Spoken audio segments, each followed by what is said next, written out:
Hello viewers, আজকে আমি কিছু বৈরালি মাছকে কেটে ধুয়ে পরিষ্কার করে নিয়েছি একটা ডিশে।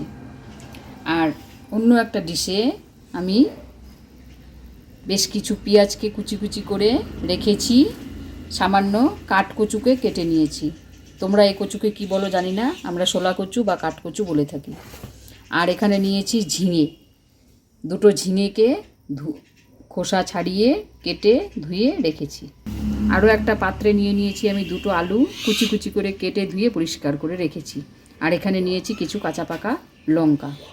এগুলো দিয়ে বৈরালি মাছ কীভাবে মাখা রান্না করব সেটাই দেখাবো আজকে। সবজিগুলো একসাথে করে আমি প্রথমে নুনটা অ্যাড করছি, তারপর হলুদ গুঁড়োটা অ্যাড করে দেব, সামান্য লাল লঙ্কার গুঁড়োটাও দিচ্ছি। এখানে দিয়ে দিচ্ছি কাঁচা মাস্টার্ড অয়েল,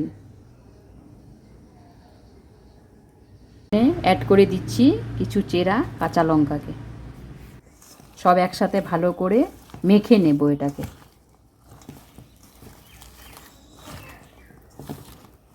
সবজি মাখাটার সাথে এখন আমি কাঁচা মাছটাকেও অ্যাড করে দিচ্ছি। মাছটার ওপর সামান্য আরেকটু নুন আর হলুদ গুঁড়ো দিয়ে দেব, দিয়ে আবারও মেখে নেব ভালো করে। কড়াইয়ে তেল দিয়ে দিয়েছি, এখন সামান্য দিয়েছি কারণ মাখাতে বেশি করে তেল দিয়ে দিয়েছিলাম। এখানে আমি একটি পেঁয়াজকে তেলে দিয়ে দেব। পেঁয়াজগুলোকে একটু লাল লাল করে ভেজে নেব।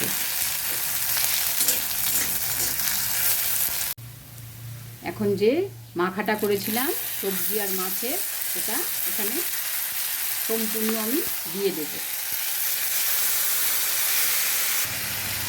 এখন একবার নাড়াচাড়া করে আমি 15 মিনিটের জন্য লো স্টিমে ঢাকা দিয়ে দেব চচ্চড়িটাকে।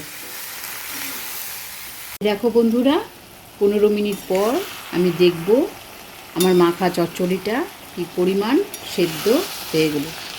এটাতে কিন্তু আমি কোনো ঝোল ইউজ করব না, কারণ ঝিঙেতে জল থাকে, সেই জলটাই দিয়েই চচ্চড়িটা আমার একদম মাখা মাখা হয়ে যাবে। এই যে দেখো, চচ্চড়িটা কিন্তু আমার পুরো তৈরি হয়ে গেছে সার্ভ করার জন্য।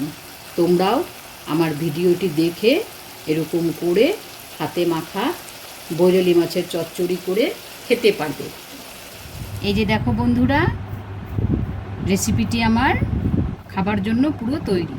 তোমরা যারা আমার ভিডিওটি দেখো তাদেরকে অসংখ্য ধন্যবাদ। আর আমার চ্যানেলটিকে যারা এখনও সাবস্ক্রাইব করোনি তারা অবশ্যই সাবস্ক্রাইব করে রাখবে, আর আমার ভিডিওটিতে লাইক কমেন্ট শেয়ার করবে।